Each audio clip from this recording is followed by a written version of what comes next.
Buenas noches, Nicolás. ¿Me escuchas? Nicolás. Buenas noches, profe, claro. Ah, estoy viendo que Sí, profe, le escucho. me está escuchando bien. Me estoy Señor. dando cuenta que solamente estás tú en la reunión, no hay más nadie. ¿Qué habrá pasado con los muchachos? Sí, profe, no sé qué ahora. Pero fíjate que ya me está No sé sucediendo si con de estas dos pronto veces. está. Dime, ya se unió otro muchacho ahí. ¿Qué me iba a decir, Nicolás? No sé si de pronto la máquina que cayó así, que llovió de pronto, la internet está intermitente. Yo estoy aquí con los datos del celular. Sí, puede ser también, sí, puede ser. Sí. Y Jesús, ¿cómo estás tú? Jesús, Jesús, te escucho. ¿Cómo estás? Sí. ¿Estás escuchando bien? Sí, profesor, buenas noches. Sí, estoy escuchando. Bueno, sí. Nada más están ustedes dos en la reunión. Entonces vamos a esperar para ver si llegan otros. Pero lo que me inquieta es que el viernes pasado creo que también sucedió lo mismo, que no asistieron casi. Profe, el viernes pasado asistimos varios, pero no sé si la invitación hubo un error porque estábamos varias personas y No, después el correo que usted puso y estábamos inclusive conectados varios cuando usted colocó el correo. Que no porque había yo esperé como 10 minutos y no estaba nadie, entonces por eso decidí cancelarla. Digo, estos muchachos como que se les ha presentado algún inconveniente. Ya. Profe, no sé qué pasó Y ahí, ahorita más profe. Yo está. también estaba conectado temprano, profe. Exacto. Sí, habíamos un Bueno, sí. grupo. Estuve conectado. Sé que yo siempre me conecto temprano, pero no sé qué pasó ese Sí, día. así es. Así es, así es. De todos modos, vamos a esperar si unos 5 minutos más para ver si se agregan otros. Porque es que yo Claro estoy que sí. viendo que nos está cogiendo el tiempo y tenemos que terminar este tema. O sea, yo pienso que nos están quedando, si hacemos esta, nos están quedando 2 tutorías más para terminar lo que es la parte del sector solidario y entonces meternos en la parte hotelera. Pero ya con esas 2 clases perdidas, ya vamos a cojear, como se dice vulgarmente. Entonces la idea es que se vean todos los temas, ¿no? Y tampoco que, bueno, ya llegó otra muchacha, no, ya llegó Angélica, vamos a llegar, ya por lo menos hay 3. De todos modos vamos a empezar y como esto va a quedar grabado, se va a mandar, pero lo ideal es que realmente, porque a mí me interesa, este ya es la parte de práctica, y es importante que, además de que ustedes tienen ya las diapositivas, entiendan la explicación para el efecto de que tengan, recuerden sentido al registro de las operaciones que vamos a analizar en el día de hoy. Por eso es importante que asistan a la videoconferencia. Pero vamos, para no atrasar más el programa, vamos a empezar la clase de hoy. Bueno, antes de empezar, quiero hacer una introducción. Cuando estamos frente a cualquier tipo de entidad, ya sea del sector privado, del sector público e entidad sin ánimo de lucro, la parte patrimonial es muy importante que tenga un respaldo desde el punto de vista financiero y económico. O sea, nosotros sabemos que el patrimonio está conformado por tres variables fundamentales. Es la variable del capital social, o sea, los aportes que hacen los socios. Tenemos la parte del superávit, que es la variable donde se acumulan todos los resultados operacionales que durante su vida ha tenido la entidad, es donde se aparecen todo lo que es las utilidades del ejercicio o pérdidas del ejercicio y las acumuladas, ya sea pérdidas o utilidades. Y está la parte de las reservas, que no es más que un colchón de seguridad para efecto de proteger no solamente partidas desde el punto de vista contable y económico y financiero, sino también para proteger en cierta parte al mismo patrimonio. Entonces, esas 3 variables es necesario que se analicen frente a cualquier tipo de organización que se esté analizando, ya sea, vuelvo insisto, del sector privado, del sector público o en este caso de entidades sin ánimo de lucro. Si nosotros, dentro del registro de las operaciones, dentro del registro contable de las principales operaciones del sector solidario, pues vamos a darle un poquito más de énfasis a las operaciones que se suscitan por el lado del patrimonio. ¿Por qué? Porque las otras, aunque son contabilidades especiales, de pronto se asimilan a el manejo contable rutinario de cualquier tipo de empresa del sector público o del sector privado. Entonces, en ese orden de idea y con esa introducción, vamos a apoyarnos entonces en las diapositivas que les mandé para empezar a ver el tema. Para ver el tema. Entonces, vamos a apoyarnos en esa parte.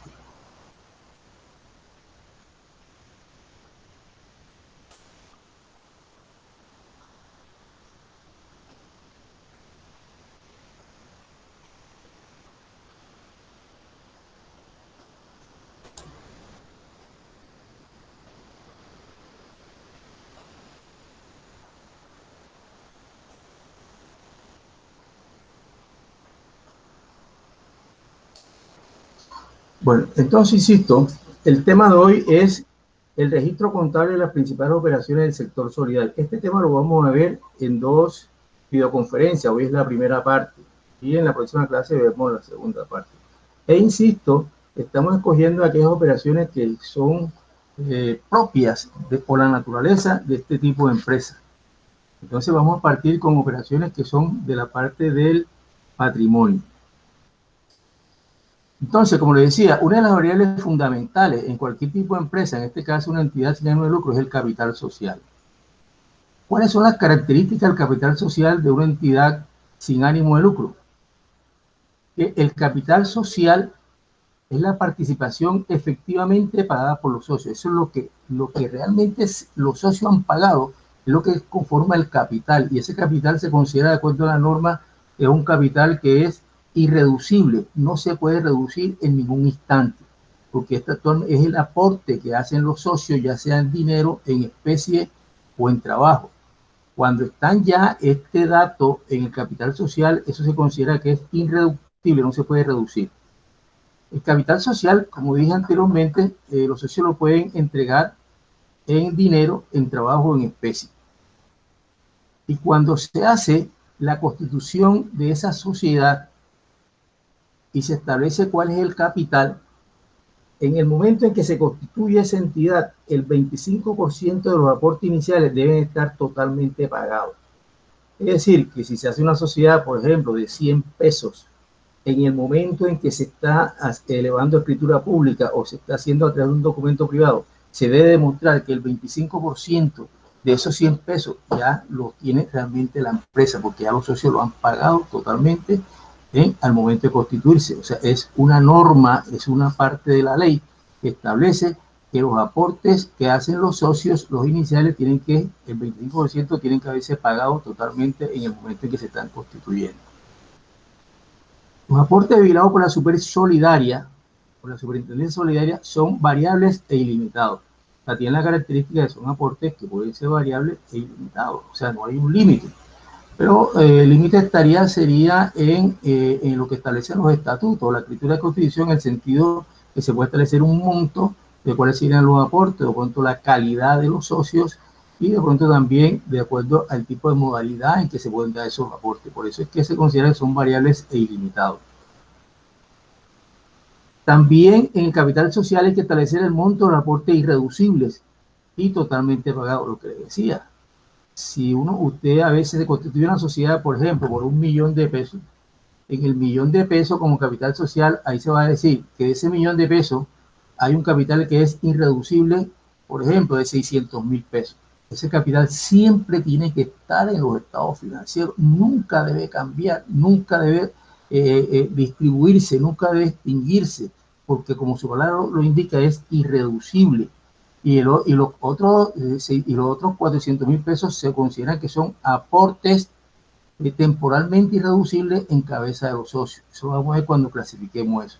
Pero en primera instancia hay que establecer en la escritura de constitución o el documento de constitución cuál es el monto de los aportes que se consideran que son irreducibles y que estén totalmente pagados. O sea, es condición ecuánime que los aportes irreducibles tienen que estar totalmente pagados.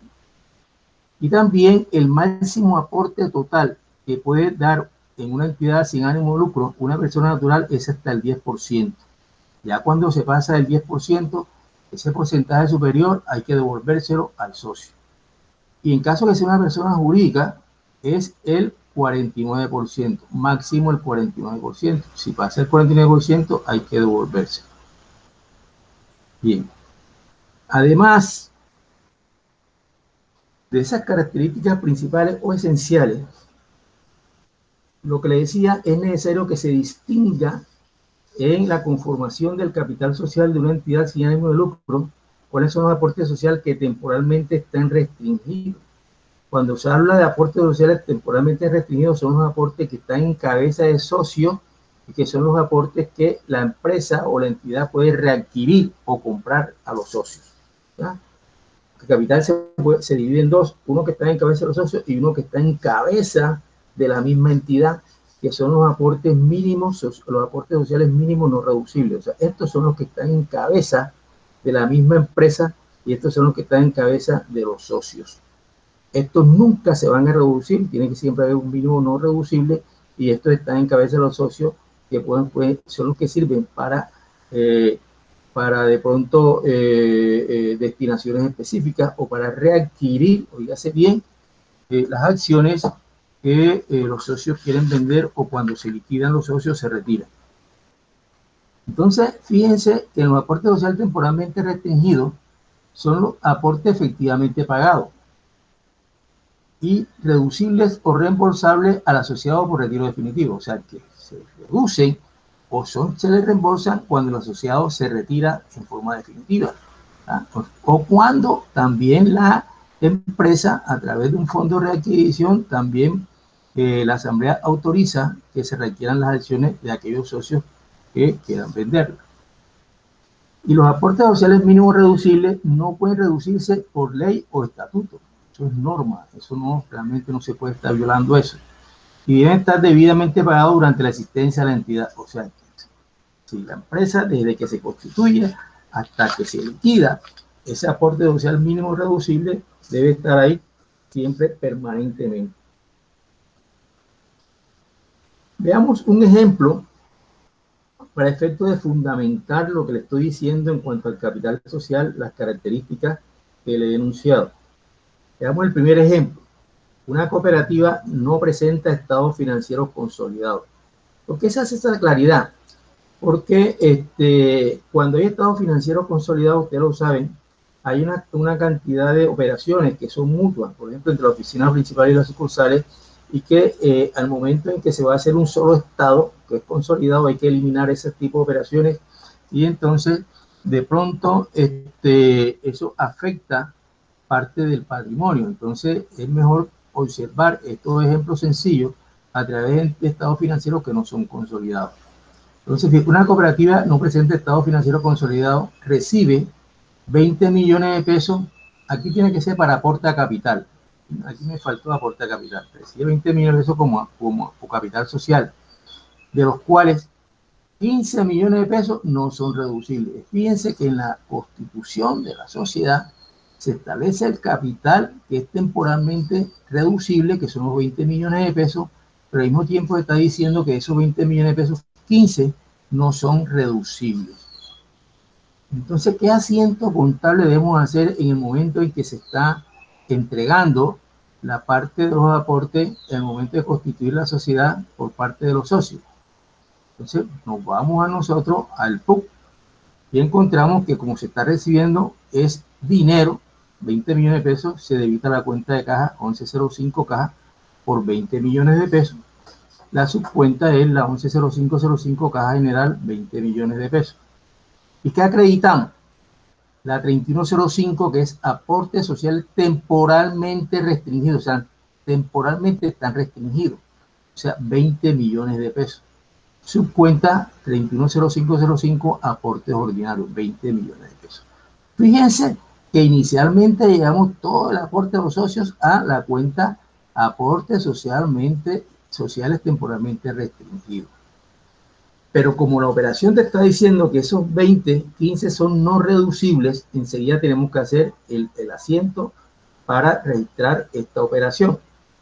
Entonces sacamos de la 3105 aportes sociales temporalmente restringidos, 15 millones de pesos. Su cuenta, la misma, 310505, aportes ordinarios, 15 millones de pesos. Y la llevamos ahora sí a la 3110, aportes sociales mínimos no reducibles, 15 millones de pesos no reducibles. Su cuenta, la 311005, aportes ordinarios, 15 millones de pesos. Si nosotros fuéramos a hacer, o ya sé bien, el estado de cambio y la situación financiera de esta entidad, en el capital iban a aparecer 5 millones como aportes sociales temporalmente restringidos, porque 20 menos 15 quedan 5. 5 millones más 15, que son los aportes sociales mínimos no reducibles. O sea, serían 5 temporalmente restringidos y 15 mínimos no reducibles. Sería así, en esa forma quedaría la parte de la variable del patrimonio en lo que respecta al capital social. ¿Ya? Entonces, fíjense que siempre hay que estar observando que el aporte social mínimo reducible sea el que establece la escritura de constitución o los estatutos o el documento de constitución de esa sociedad. Ahora, veamos otra parte que son aportes amortizados. Aportes amortizados. Este aporte amortizado básicamente son una cuenta de patrimonio que se utiliza a través de un fondo que constituye la Asamblea General de Socios con el objetivo principalmente de readquirir aquellas acciones que de una u otra forma se los venden los asociados, ya sea que se retiren, se liquiden o que realmente ellos no quieran seguir con esas acciones. ¿Ya? Entonces, esta cuenta se llama aportes amortizados. ¿Y qué características tienen los aportes amortizados? Primero, que hay que constituir un fondo para amortización o readquisición de aportes. Este fondo, ¿quién lo autoriza? Lo autoriza la Asamblea General de Socios. La Asamblea General de Socios, para que tenga como objetivo readquirir las acciones de aquellos socios que se quieran retirar o que quieran liquidarse de esa entidad. Estos aportes, una vez que se requieren o se compran a los socios, no pueden ser vendidos ni cedidos a más nadie. Eso quedan realmente, forman parte del capital ya no reducible. Van a incrementar el capital no reducible, porque se le está comprando a los socios y que es el nuevo dueño, es la misma entidad. Entonces, por eso incrementa el capital no reducible o los aportes sociales no reducibles. Y van a formar parte del patrimonio. Entonces, estas son las características fundamentales de los aportes amortizados que se manejan a través de los fondos de amortización para adquirir o readquirir los aportes y que va a incrementar el patrimonio de la empresa en el sentido de que no pueden ser vendidos o cedidos, sino que aumentan el aporte sociales no reducibles. Veamos otro ejemplo. La Asamblea General de Socios, mediante la aprobación del proyecto de distribución del excedente, me detengo en esta parte. En las entidades sin ánimo de lucro, cada vez que el estado de resultado se presenta, el estado de resultado va a dar un excedente, en este caso un excedente neto. ¿Ya? Un excedente neto. El excedente neto es el resultado de ese estado después de impuestos. Excedente neto. Ese excedente neto, ¿qué se hace? Es obligatoriedad por parte de la administración o por parte del Departamento de Contabilidad presentar en la Asamblea General de Socios un proyecto de distribución de esos excedentes netos. Es decir, si ustedes ponen un estado de resultado y el estado de resultado, por ejemplo, le da el excedente neto, o sea, después de impuestos, le da 100 pesos. Esos 100 pesos hay que distribuirlos. O sea, ¿qué se va a hacer con esos 100 pesos? Entonces, para ello hay que hacer un proyecto de distribución que el administrador o el gerente de esa entidad o la parte financiera o contable a quien le corresponda lleva ese proyecto a la asamblea y ese proyecto la asamblea lo aprueba. Hay que hacer la claridad que cuando se hace distribución de excedentes hay unas distribuciones que la ley establece que hay que hacer unos porcentajes que son fijos, ¿ya? Y hay una, después que se atiende esa normatividad legal de esa distribución de los excedentes, la diferencia es la que queda a disposición de los socios en esa asamblea para hacer la distribución que ellos consideren en forma voluntaria y por mayoría. Entonces, fíjense, de acuerdo a esa explicación, en este ejercicio, la Asamblea General de Socios, mediante la aprobación del proyecto de distribución del excedente, o sea, ya la aprobó, aprueba que se constituya el fondo para amortización de aportes por 18 millones de pesos. O sea, está diciendo, nosotros tenemos un excedente de 50 millones de pesos. De esos 50 millones de pesos vamos a poner 18 para crear un fondo con el fin de readquirir las acciones cuando los socios se retiren o se liquiden. Básicamente eso. Entonces, con esta información, nosotros tenemos que hacer el asiento contable, o la entidad tiene que hacer el asiento contable. ¿Qué cuentas vamos a utilizar? Como fíjense que vamos a coger lo de los excedentes, ya se presume que ese excedente neto está acumulado y está en la cuenta 3600. Excedente o pérdidas acumuladas, la cuenta mayor, 18 millones de pesos. ¿Ya? Subcuenta 3605 excedente, 18 millones de pesos. De esta cuenta, que es una cuenta de superávit, o sea, otra variable del patrimonio, se sacan los 18 millones de pesos y se crea la 3300 fondo de destinación específica, 18 millones de pesos, subcuenta fondo para amortización de aporte, 3305, 18 millones de pesos. Es decir, somos iguales 18 y 18. ¿Qué hemos hecho en este registro? Hemos sacado de los excedentes que dio ese periodo contable, 18 millones de pesos, y hemos dicho, vamos a destinarlo a un fondo para amortización de aporte mediante la aprobación que hizo la Asamblea General de Socios el día tal. Entonces, ya aquí estamos creando el fondo de destinación específica para lo que es la amortización de aporte o readquisición de aporte en caso que los socios se quieran liquidar o se quieran retirar. Asiento hay que hacerlo. Pero al mismo tiempo, fíjense bien, suponiendo que una vez que se ha creado ese fondo, en cualquier momento ya un socio quiere irse y resulta que el socio tiene unos aportes en cabeza de él de 3 millones de pesos, o sea que están en aportes sociales temporalmente restringidos, no están en irreducibles, sino temporalmente restringidos, porque siempre le voy a insistir eso. Los aportes sociales temporalmente restringidos son los que están en cabeza de los socios y los aportes mínimos no reducibles son los que están en cabeza de la entidad. Entonces, un socio se quiere retirar. Entonces, si se quiere retirar, entonces hay que sacarlo de la 3105, aportes sociales temporalmente restringidos, 3 millones de pesos, su cuenta de aportes ordinarios, 3 millones de pesos. Y se le entrega el cheque. ¿Usted quiere retirarse? Bueno, vamos a coger el aporte que ustedes tienen, lo debitamos y acreditamos la cuenta de banco o depósito de instituciones financieras y le entregamos el cheque.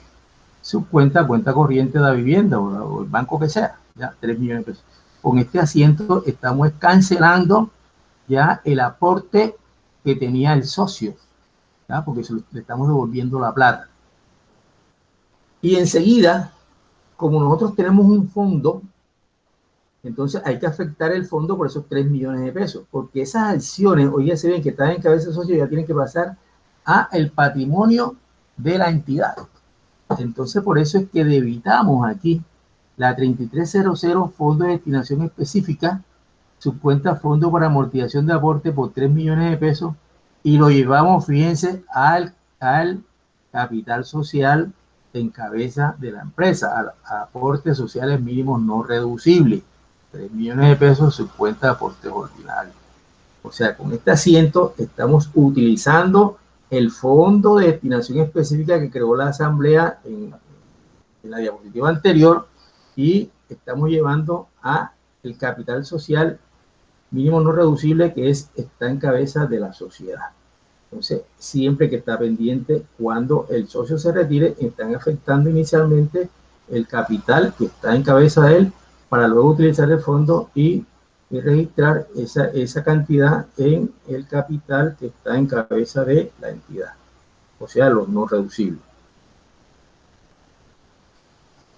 Entonces, para profundizar un poco más sobre esa parte veamos los aspectos que tienen que ver con la devolución de aportes sociales. ¿En qué caso hay que hacer devolución de aportes sociales? Cuando se retire el socio. Entre otras cosas, óigase bien, cuando un socio quiera retirarse, no se le puede restringir su salida, independientemente que el socio le esté debiendo a la entidad, independientemente que tenga aportes menores a la deuda. Es decir, yo soy un socio de una entidad del sector solidario y yo he hecho unos aportes de 1 millón de pesos y le estoy debiendo 10 millones de pesos a esa misma entidad y yo paso mi carta para retirarme. Por esa razón, porque yo estoy debiendo más de lo que tengo como aporte, esa empresa no puede negarme a mí el retiro, porque la ley lo prohíbe. Eso es constitucional. La Constitución establece que existe la libre participación en estas entidades y así también es la obligación o el derecho de querer retirarse. Entonces, cuando se retira un socio, tenemos que devolverle sus aportes, ¿tá? Independientemente que el tipo esté debiendo o no esté debiendo. Y también se puede dar la devolución de aportes sociales cuando se sobrepase el máximo de aporte establecido en la ley. Ya lo habíamos dicho anteriormente.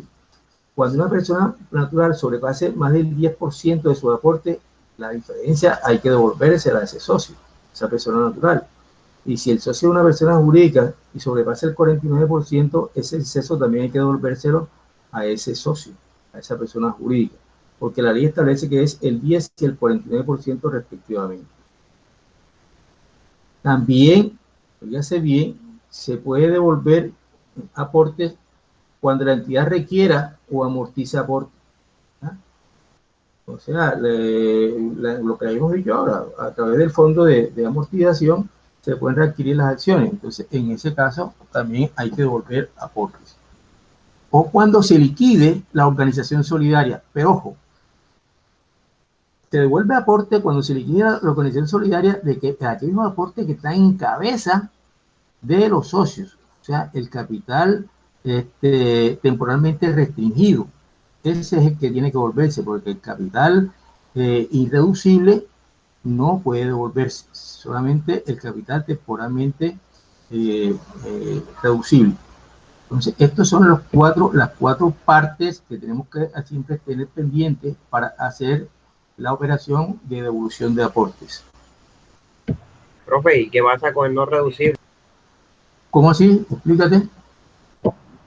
Con la posición del capital que no es reducible. Ese capital siempre va a estar en cabeza de la entidad y si se liquida la entidad, eso pasa, oígase bien, a una entidad de servicio público, de una entidad de la misma característica y la maneja el gobierno nacional, pasa al Estado, ¿ya?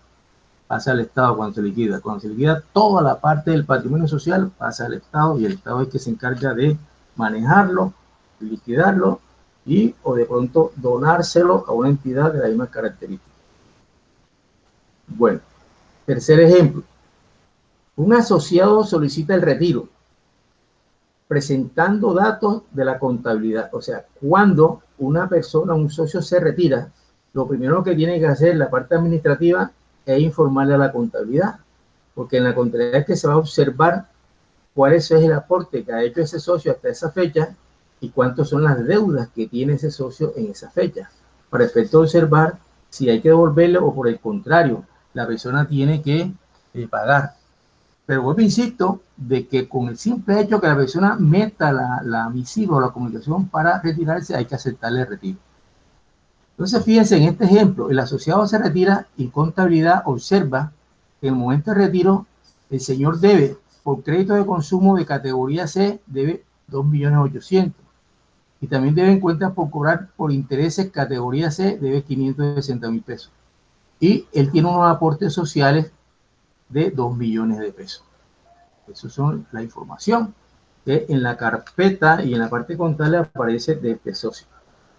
Con esta información se hace la liquidación del asociado cuando la entidad se encuentra con aporte mínimo reducido. O sea, siempre es importante, oígase bien, que cuando se hace la liquidación se observe si el capital mínimo reducible está de acuerdo a lo que ha establecido los estatutos. ¿Correcto? Porque siempre tenemos nosotros que nunca vamos a afectar ese capital o ese aporte mínimo no reducible. Para que ustedes me entiendan mejor el registro si un cliente, y eso se puede analizar en cualquier empresa, un socio está debiendo, ya, por una cuenta por cobrar y al mismo tiempo él tiene un aporte, pues hay que cruzar las cuentas y ver la diferencia si está a favor o en contra. Es lo que hacemos aquí en este registro. Fíjense, la cuenta por cobrar, el crédito de consumo categoría C, es una cuenta por cobrar de 2.800.000. ¿Aparece dónde? Aparece como una cuenta de activo, de naturaleza débito. Entonces lo que hacemos es acreditarla a la 142, crédito de consumo, otras garantías sin libranza, subcuenta 1442, categoría C, riesgos apreciables, 2 millones de pesos, 2.800.000 pesos. Con este crédito estamos poniendo esa cuenta en cero, o sea, la deuda que tiene por este concepto ese socio. Con este crédito, o sea, llevándolo a ver, la estamos poniendo en cero. Y también acreditamos la 1443, intereses de crédito de consumo, subcuenta 144315, categoría C, riesgos apreciables, 560.000 pesos, la acreditamos. O sea, con estos dos créditos estamos poniendo estas cuentas por cobrar en cero, porque estos dos valores son de naturaleza débito, ¿ya? La ponemos en cero. Al mismo tiempo, fíjense bien, cómo hay un aporte social de 2 millones de pesos por parte de este socio, le generamos una cuenta por cobrar, porque esa plata es de él, y como se la vamos a entregar en forma inmediata, entonces generamos una cuenta por cobrar, se la llevamos a 1660. Otra cuenta por cobrar, subcuenta de 166035, cuenta por cobrar desde cero, 2 millones de pesos. ¿Por qué concepto? Por los aportes sociales que en ese momento está. Entonces generamos una cuenta por cobrar porque no le estamos pagando en forma inmediata, ¿ya? Entonces, es lógico, fíjese bien, que si el cliente o esta persona nos está debiendo 2.800.000 y 560.000 pesos, está debiendo aquí, esto está malo aquí, esto hay que sumarlo bien, esto todavía son 3 millones y pico, ¿ya? 2.800.000 más 560 te da 3.200.360, aquí son 3.360. Está debiendo 3.360, ¿ya? ¿Qué es la cosa? Este asiento está mal, tengo que corregirlo. 2.560 menos 2 millones, entonces aquí la persona nos queda debiendo son 560.000 pesos. Este asiento está mal, porque aquí se suma realmente 2.800.000 más 560 da 3.360. 3.360 menos 2 millones quedaría 1.160.000.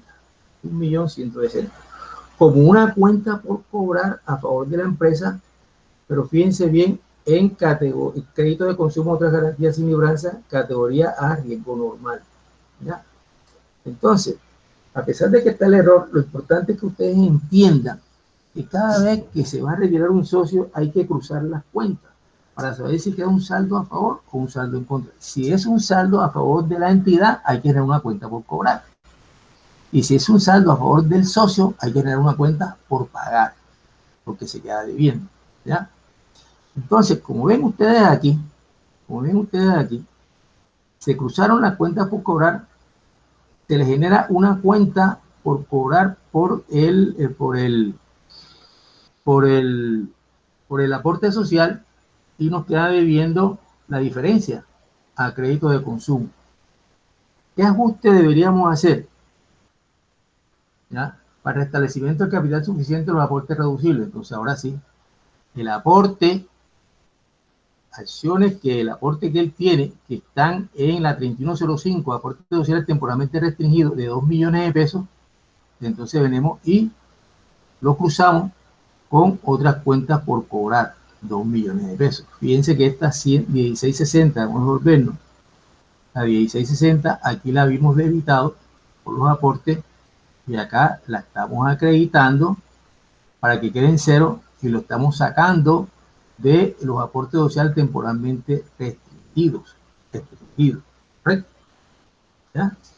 Entonces, cuando se le vaya a pagar el socio, sería otro asiento que hay que hacer, ¿Qué se le va a pagar el socio? La diferencia que se le queda debiendo. ¿Ya? No, esta es la diferencia que se le queda debiendo. Si se le quedaron debiendo 1.160.000, ¿ya? Aquí no, si se le queda debiendo, no, aquí es a favor, él nos queda debiendo a nosotros, es el que nos tiene que pagar aquí. Entonces hay que buscar la manera ya jurídica para cobrarlo, ¿correcto? Porque el tipo estaba debiendo más de lo que tenía como aporte. Entonces él le queda debiendo a la entidad. Veamos otro ejemplo. Un asociado solicita el retiro presentando datos en la contabilidad. Vuelve la contabilidad y juega. La contabilidad analiza que ese socio debe por consumo categoría C 2.600.000, ¿ya? Y tiene unos aportes sociales de 8.600.000. Observe así en primera instancia que los aportes que tiene la persona son superiores a lo que está debiendo a la entidad. O sea, él está aportando 8.600.000 y le está debiendo 2.600.000. Lo normal es que se le devuelva entonces 6 millones de pesos al cruzarle las cuentas. Entonces, ¿qué hacemos en el primer registro? Hacemos lo que es el cruce de cuentas. Cogemos la 1442, que es la cartera en la cual está registrada el crédito de consumo de otras garantías sin libranza, categoría C, aquí dice categoría C, riesgo apreciable de 2.600.000 y lo acreditamos para dejarlo en cero. Y generamos una cuenta por cobrar a favor de la entidad, ¿ya? A favor de la entidad, que es por el valor de esa cartera. La cartera, ya. Porque aquí lo que estamos haciendo, es bueno que entiendan esta parte, aquí lo que estamos haciendo es sacándolo ya del resorte de la relación de socios a través de la 1442 y lo estamos llevando a una cuenta por cobrar que ya no tiene esa relación. Fíjense que son cuentas por cobrar de terceros. O sea, el tipo le sigue debiendo desde el punto de vista contable esa plata a la entidad. Pero entonces, para poder realmente quitarle, como se va a retirar, ya entonces no va a tener ninguna relación de socio con esta entidad, y por eso es que acreditamos la cuenta que relacionaba esa actividad comercial, y que es la 1442, y generamos otra cuenta por cobrar de la empresa donde el socio le está debiendo entonces los 2.600.000, pero ya como una persona que no tiene la calidad de socio. Y entonces sí, ahora veremos y establecemos la parte de la adquisición de acciones.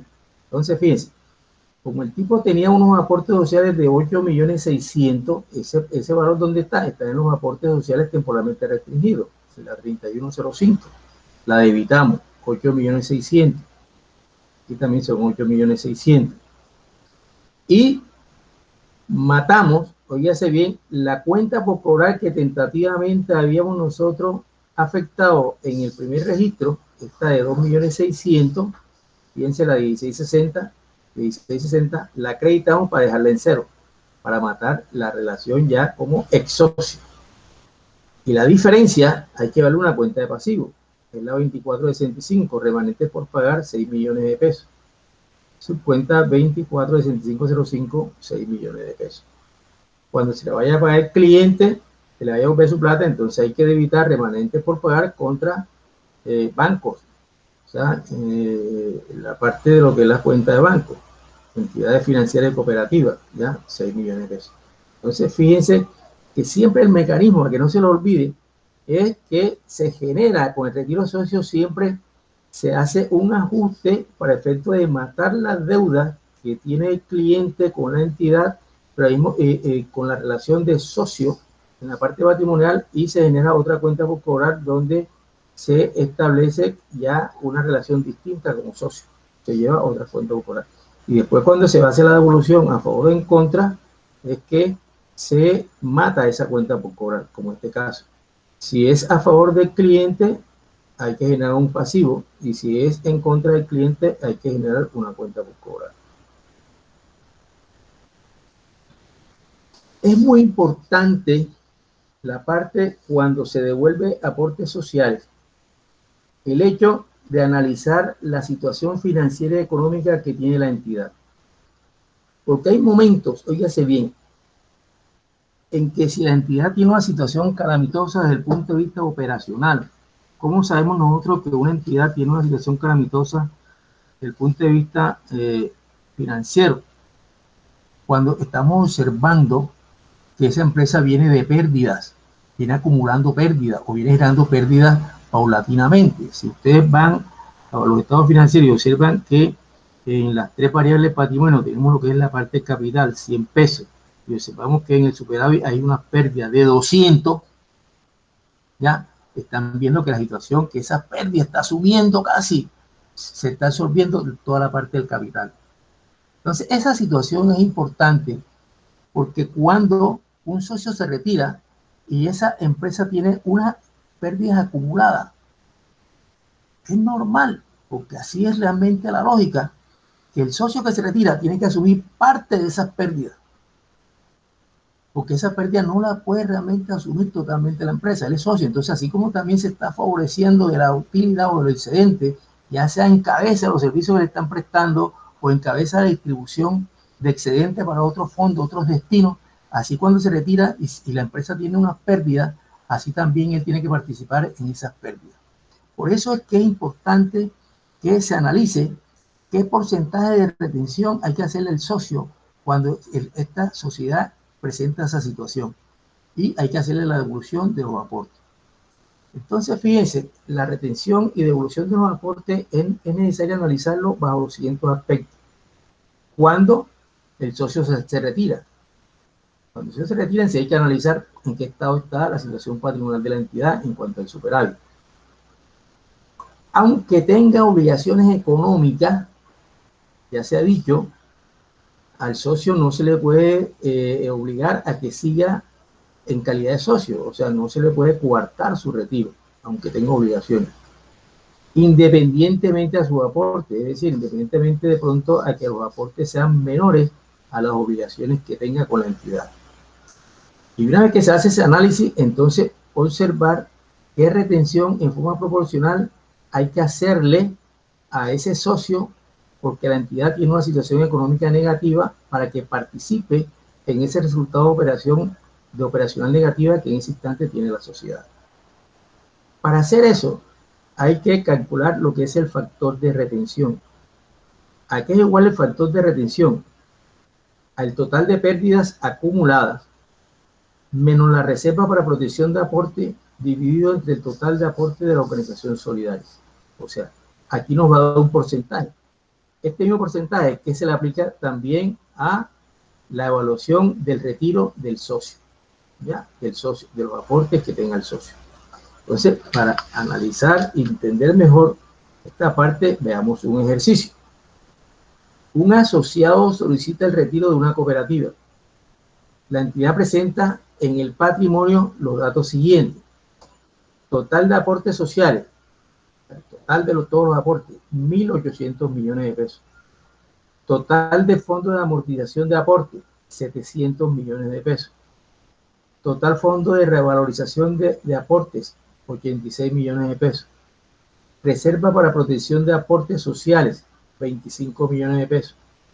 Pérdida de ejercicios anteriores, 100 millones de pesos. Y excedente del ejercicio, 15 millones de pesos. Fíjense lo siguiente.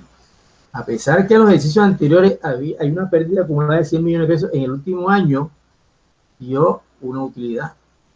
Pero esta utilidad no implica que la situación económica no esté disminuida, porque ya hay una pérdida acumulada de 85 millones de pesos, ¿ya? Porque estos 100 millones de pesos le restamos los 15 y quedaría la pérdida acumulada de 85 millones de pesos. Es una situación difícil.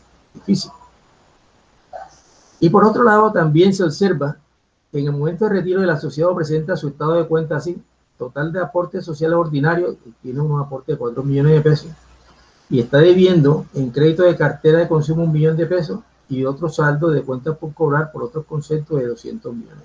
O sea que aquí, para efecto de las situaciones calamitosas que tiene la entidad, es necesario que se tenga información de toda la parte patrimonial que tiene la entidad, además de el estado individual del socio que se está retirando.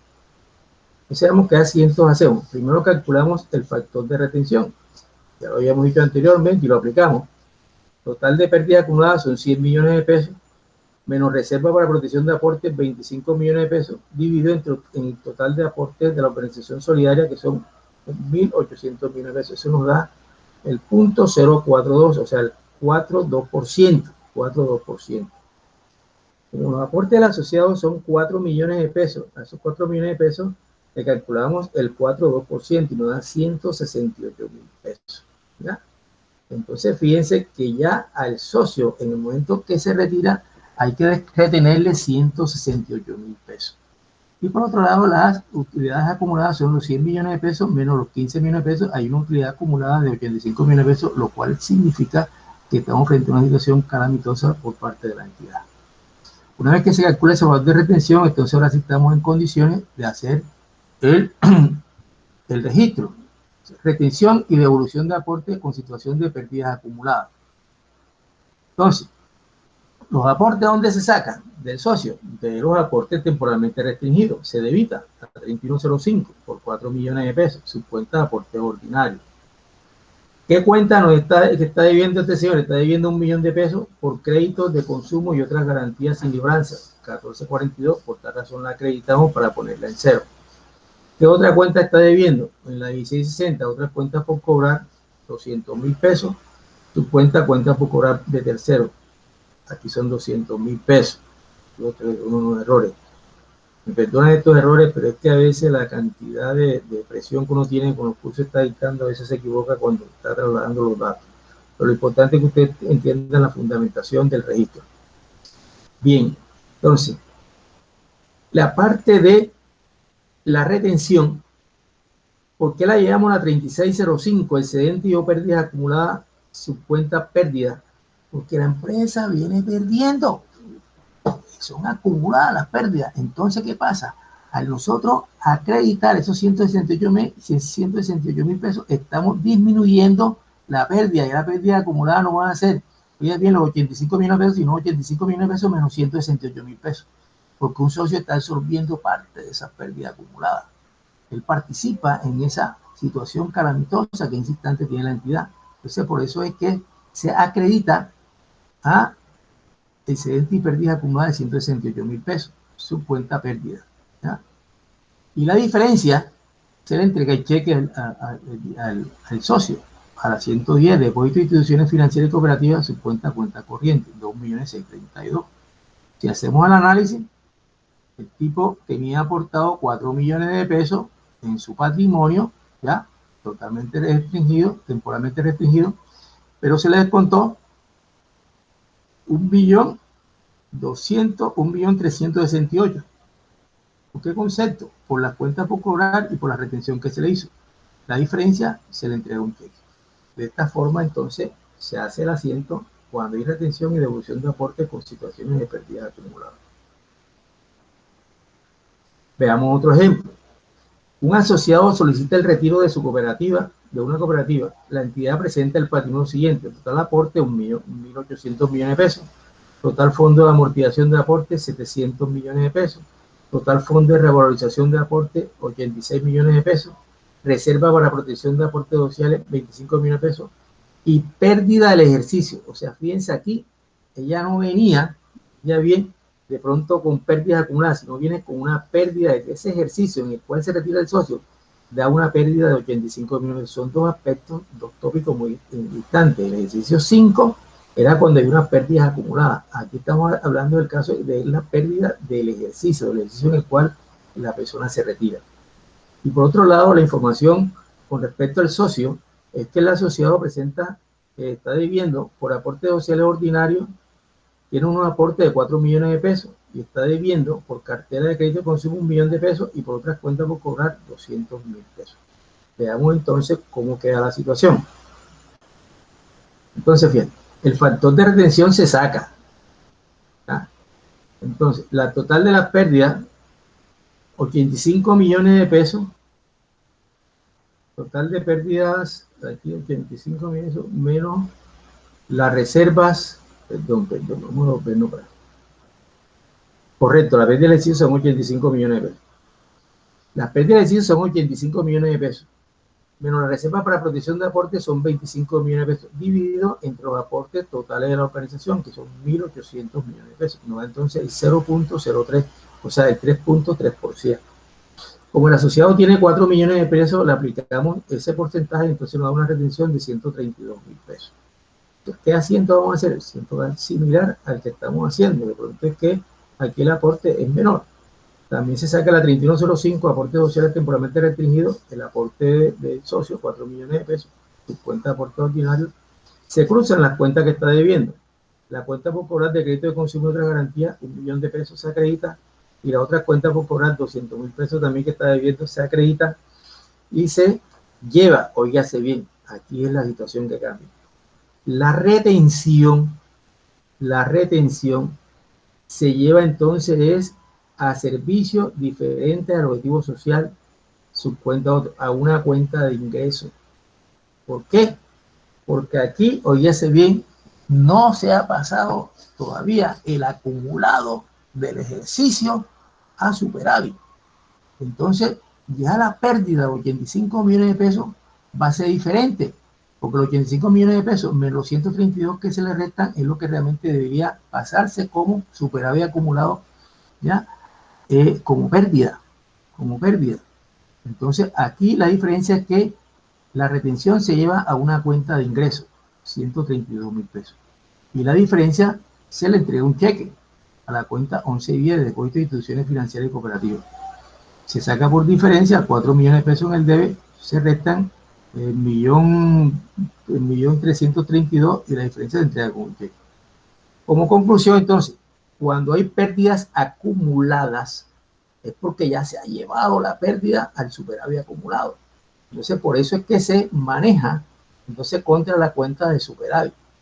Pero cuando es una pérdida del ejercicio, como todavía no se ha llevado el acumulado, entonces se maneja en una cuenta de ingreso la retención. Esas son las diferencias que siempre tienen que tener pendiente.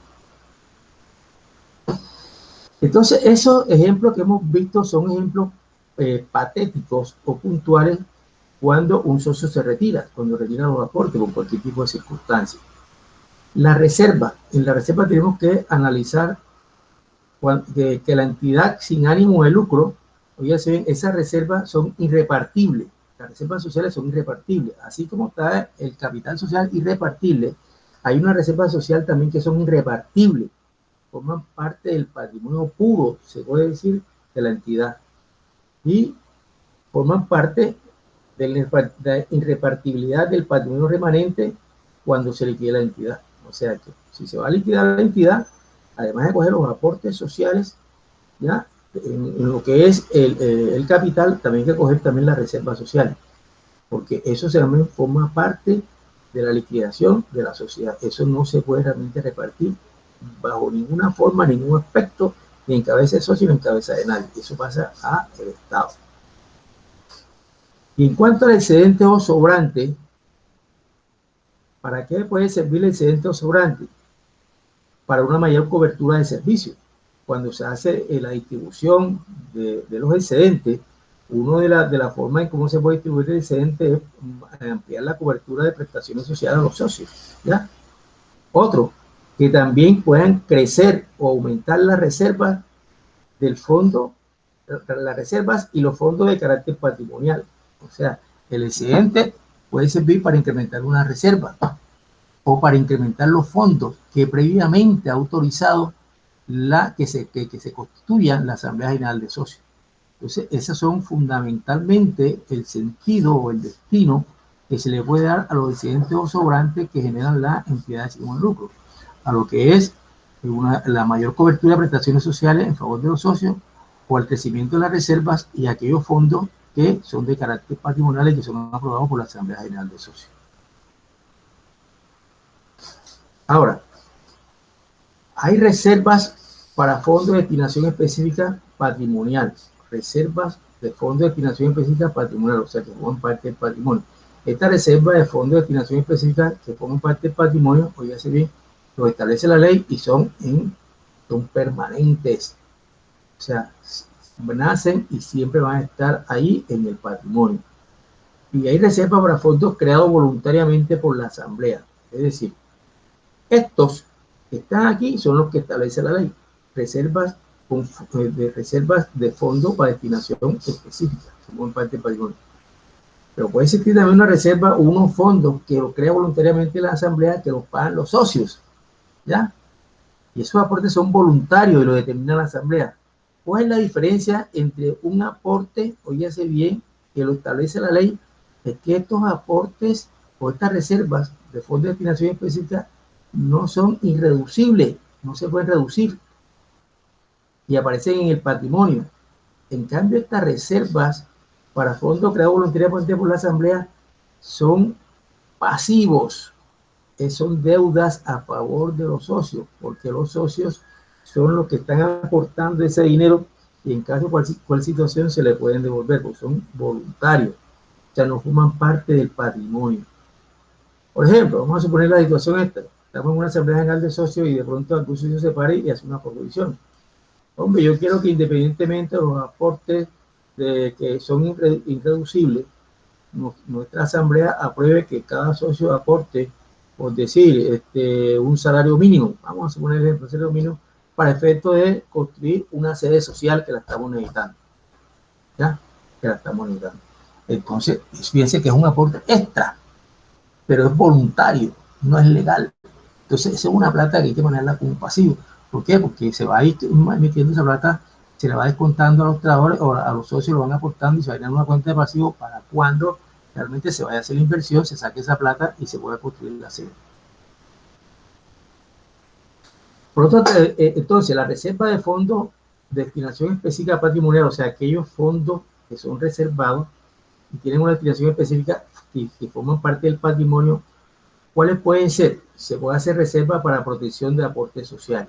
¿Ya? Son reservas que incluyen una mejor cobertura para los servicios que deben recibir los socios, pero forman parte del patrimonio, que así lo establecieron cuando distribuyeron los excedentes. También se puede hacer reserva, también que forman parte del patrimonio para la protección de cartera. Aunque ustedes saben que la cartera es una cartera que también hay que afectarla con la parte del deterioro, también es importante que se mide el riesgo desde el punto de vista patrimonial, en el sentido que en caso de que la cartera, por cualquier razón, si no se pueda recuperar, con una reserva hay una protección, hay un colchón. Entonces también se puede hacer reserva para proteger esa cartera. Reserva también para protección de fondos mutuales, en caso que sea una entidad que tenga un fondo mutual, para protección del capital del fondo mutual. Fondo para amortización de aporte, que ya la vimos. Este fondo para amortización de aporte es para readquirir las acciones que están en cabeza de los socios. Fondo especial. También, si forma parte del patrimonio y se está sacando el excedente, un fondo especial que puede decir también para construir una sede. Fíjense, aquí no es voluntario, sino que de los excedentes se dice, después que se hace la distribución que la ley establece, lo que queda, dicen los socios, bueno, lo que quedó, vamos a invertirlo en la compra de una sede. Piense que ahí ninguno está aportando nada, sino son de los excedentes, entonces eso forma parte del patrimonio, entonces también de la reserva, entonces eso es fondo especial. Y el fondo especial capitalizado también para efecto de también tener un fondo para capitalización e invertir posteriormente en cualquier tipo de inversión. Entonces, estas son las reservas de fondos de destinación específica patrimonial. Pero muchachos, hasta el momento esta es la parte que yo quería mostrarle a ustedes en esta primera operación,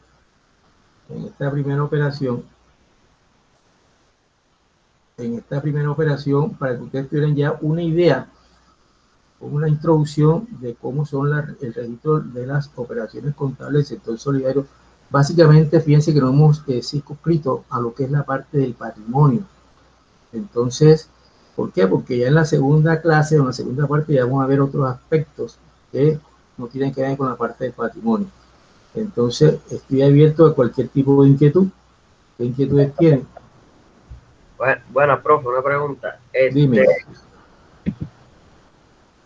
Según la aplicación que ha dado, las reservas que son obligatorias por ley o estatutos se van a ¿esos recursos van a venir directamente de los socios o van a entrar por las utilidades que haya en el periodo? Los excedentes. Por la utilidad que da el periodo. Son distribuciones del excedente. Todo lo que forma parte de reserva del patrimonio son distribuciones del excedente. Y las que son las voluntarias. Que no, exacto, voluntarias. También. Esas forman parte de pasivo. O sea, esas no vienen de los excedentes. No, ya son unos aportes extraordinarios que hacen los socios. Entonces, como unos socios, es una plata que se le está debiendo a los socios, porque ellos están aportando en forma voluntaria. Claro que en la asamblea queda consignado que eso es como una destinación específica, porque es un aporte extraordinario y ahí cuando se vaya a hacer la obra o la actividad, entonces hay que utilizar ese pasivo. ¿Ya? ¿Correcto? Entonces tienes que distinguir cuando los aportes forman parte del patrimonio o cuando esos aportes forman parte del pasivo. Ok. Profe, dime. Referente a la cuestión de la parte de los aportes sociales no reducibles, estas se tienen que las paga cada socio de manera proporcional a su aporte. O sea, es decir, si un socio tiene un 5%, va a aportar un porcentaje del 5% respecto a este tipo de participación, y el que tiene 10 aporta un 10% respecto a ellos, o todos por igual. Aquí, fíjate bien que tú tienes que remitirte ahí a los estatutos o a la escritura de constitución de esa sociedad, porque regularmente esta entidad sin ánimo de lucro, los aportes son iguales, son equitativos, ¿verdad? Entonces te establecen que tú vas a ser socio, tienes que aportar, por ejemplo, cada socio tiene que aportar 100,000 pesos, son iguales, correcto. Entonces, así esos 100 pesos, hay que distinguir si son 20 socios, 20 por 100 daría, ¿qué? 2 millones, 20 millones, vamos a suponer que de 20 millones de pesos. De esos 20 millones de pesos, los estatutos tienen que decir qué es lo que se va a considerar irreducible y cuál es lo que va a quedar en cabeza de los socios. Ya, porque se puede decir, bueno, cada socio va a aportar 100,000 pesos. De esos 100,000 pesos, 80 son para capital irreducible y 20 van a quedar en cabeza de ustedes. Así puede ser el estatuto. ¿Está claro? Sí, entonces, claro.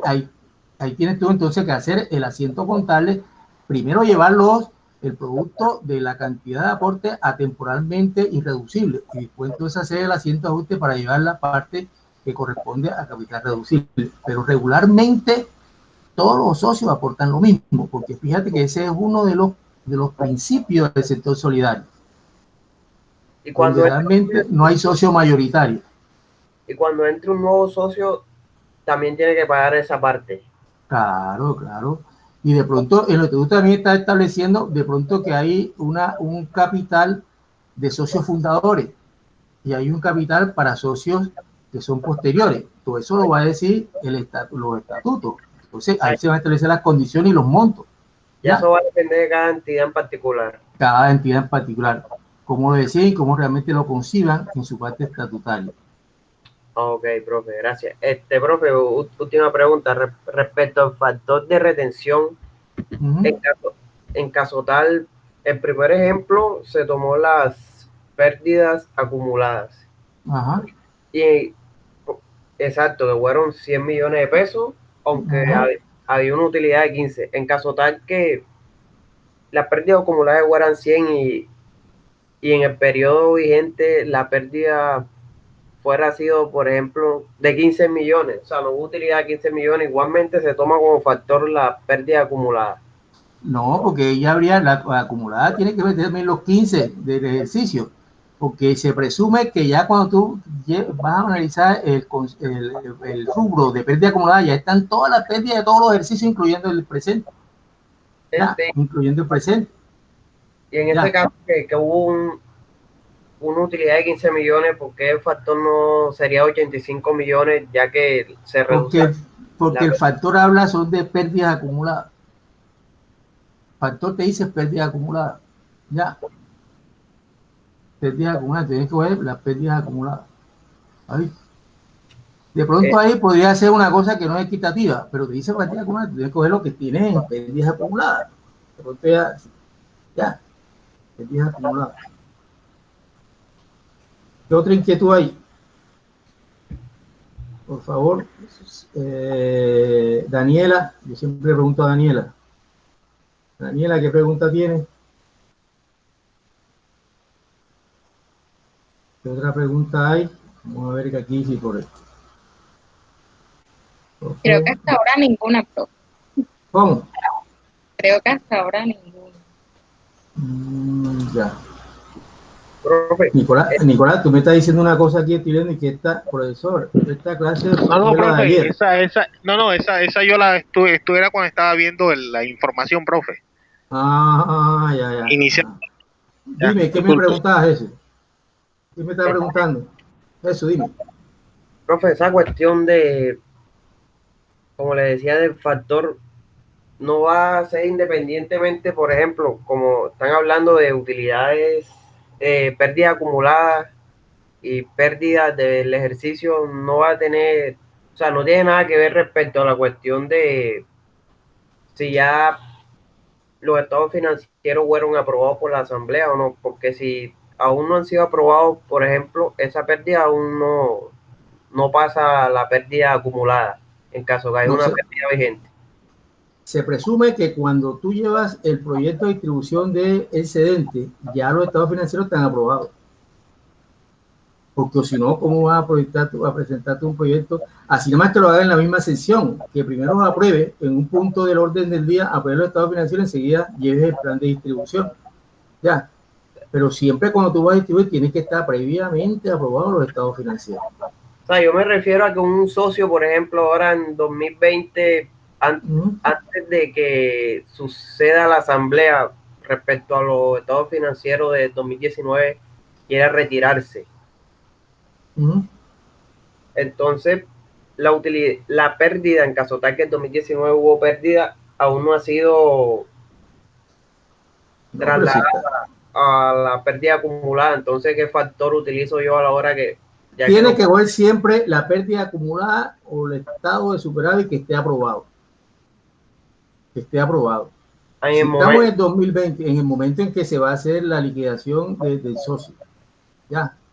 Entonces tú, cuando ya los estados financieros están acumulados, por ejemplo, el socio se retira ahora, estamos en mayo. Entonces tú tienes que ver si ya abril, ya, de pronto hay que ver si de pronto los estados financieros, yo no creo que esta institución haga asambleas, sino anualmente, habría que coger entonces los estados financieros del 2019 y observar cómo quedó ahí la pérdida acumulada, porque ya en ese instante, tanto pérdida como utilidad ya están en el rubro ese, correcto, pérdida acumulada, entonces vas a coger la pérdida acumulada en el 2019, ya, tienes que coger los estados financieros que estén previamente aprobados. Exactamente. Entonces, en caso que no haya pérdida acumulada, pero en el ejercicio hay una pérdida, es que tomo. Entonces, ahí entonces sí tienes que llevarlo porque no se ha cerrado todavía el ciclo, fíjate tú, ahí, hay que, por eso que se lleva ingreso. ¿Te diste cuenta que utilizamos una cuenta de ingreso? Porque ahí todavía no se han cerrado los estados financieros. Entonces, hay una pérdida del ejercicio y no se han cerrado, entonces por eso que se lleva a la cuenta de ingresos, en la retención. ¿Ya? ¿Qué otra inquietud hay?